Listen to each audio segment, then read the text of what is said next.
Magnetic particle detector. Operation video. Open the power port protective cover. Insert the power cable. And tighten the connecting latch. Plug in the power supply.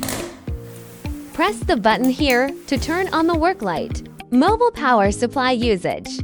Open the power interface protective cover. Insert one end of the power cable into the interface and connect the other end to the machine. Tighten the connecting latch. Select DC for direct current. Select AC for alternating current.